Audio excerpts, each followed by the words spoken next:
ये एक दो नहीं, तीन तीन स्टेटमेंट है। एक ये है अयोध्या के सांसद जी, नियम बनने होंगे, संविधान में संशोधन करना होगा और बहुत सारे काम होंगे। सरकार को 272 पर मिल जाता है, लेकिन 272 की सरकार संविधान में संशोधन नहीं कर सकती। उसके लिए 2/3 बहुमत से अधिक सीट है। यह नया संविधान बनाना, तो इसलिए नया संविधान बनाना है।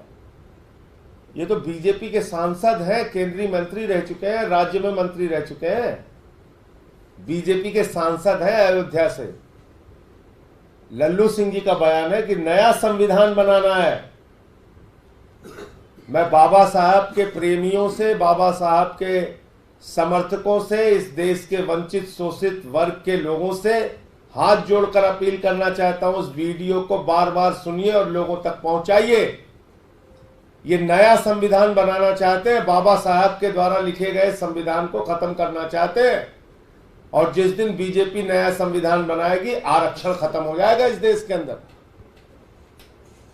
आरक्षण समाप्त हो जाएगा। भागवत जी पहले ही कह चुके हैं बिहार के चुनाव में कि आरक्षण की समीक्षा करनी है। समाज के वंचित शोषित वर्ग के लिए जो बाबा साहब ने बहुत बड़ा हथियार आरक्षण का दिया है, उनको सशक्त और मजबूत बनाने के लिए, ये तो नया संविधान बनाने जा रहे हैं, आरक्षण खत्म करेंगे। आगे और दिखाता हूं आपको, ये ज्योति मिर्जा जी है।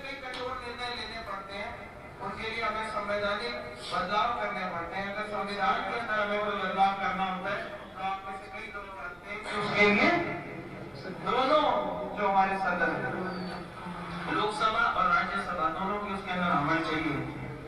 लोकसभा में आज भारतीय जनता पार्टी और एनडीए का प्रचंड बहुमत है, उसमें कोई कमी नहीं है, लेकिन राज्यसभा में आज भी हमारी मेजोरिटी है।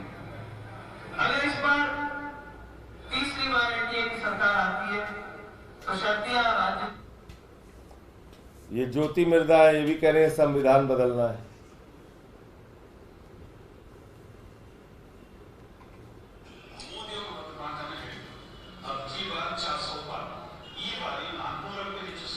ये तो भाषा इसकी दूसरी है, लेकिन अंग्रेजी में इसका जो ट्रांसलेट लिखा हुआ आनंद हेगड़े जी का, उसका बयान है। ये तीनों स्टेटमेंट में देता हूं आपको। तो इसके अलावा बीजेपी का, आप मुझे बताइए, आज बाबा साहब डॉक्टर भीमराव अंबेडकर जी की जयंती है और ये सारे बयान इस बात को दिखाते हैं कि दरअसल भारत के प्रधानमंत्री का मकसद भारत के संविधान को बदलना है। और जब भारत के संविधान को बदलने का मकसद है उनका, तो आप समझ सकते हैं कि पहला काम बीजेपी जो करेगी वो देश के अंदर आदिवासियों का, पिछड़ों का, दलितों का आरक्षण खत्म करेगी, समाप्त करेगी। इसलिए इस देश के 85% जो दलित, शोषित, वंचित, पिछड़े वर्ग के लोग हैं, वो लोग कमर कस ले, तैयार हो जाएं और इनको जवाब दें कि हम बाबा साहब का संविधान बदलने नहीं देंगे आपको।